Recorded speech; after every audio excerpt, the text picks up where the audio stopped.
I think the answer, in one sense, is an easy answer, and is to say yes.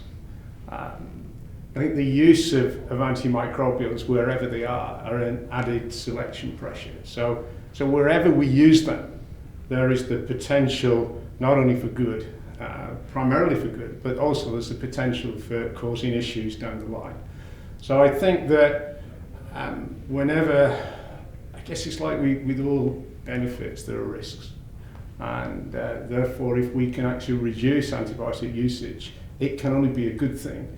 But that should not be at the expense of animal health and animal welfare.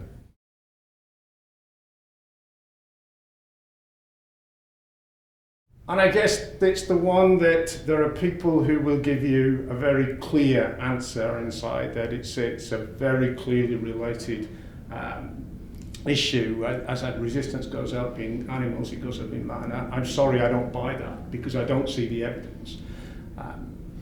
I think, as I said, wherever we actually use antibiotics and we use them in animals, then there is a potential risk that ultimately those resistance genes might actually get into the human population. But the evidence is lacking. There are isolated studies which actually can show links, but I think you could find more data where there really does not appear to be a link. And as we understand more, I think we're unraveling more and more. What is an incredibly complex study? The questions are massive, and we just don't have the answers yet. It's as simple as that, in my opinion.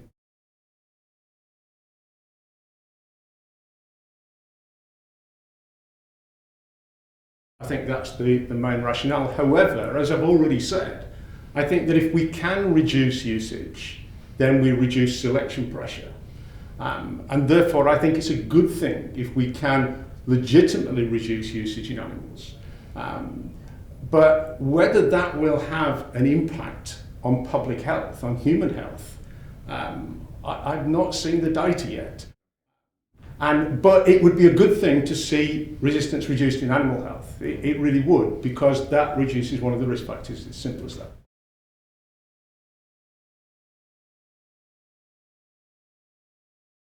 I feel it's wrong that we focus on antibiotic usage. For me, what we should have been focused on is reducing disease incidence.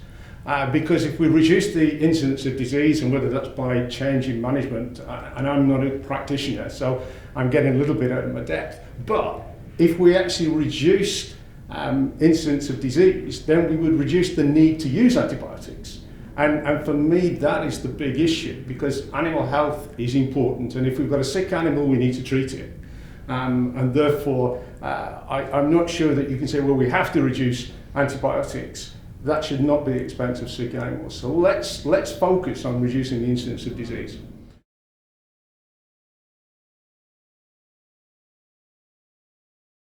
I think one needs to look at management systems whereby we can actually try and bring about reduction of disease. As I am not a clinician, it's not my area of expertise, but that's where I'm actually coming from. I said if we can do that, then we actually reduce the demand, the need to actually use antibiotics, and that will be a good thing.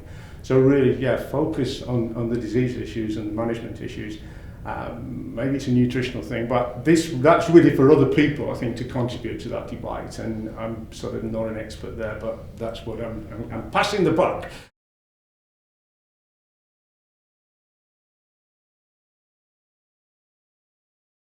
There must be a limit.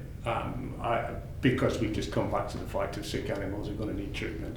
I don't know where that level is, but there must be, and I would have no problem with that.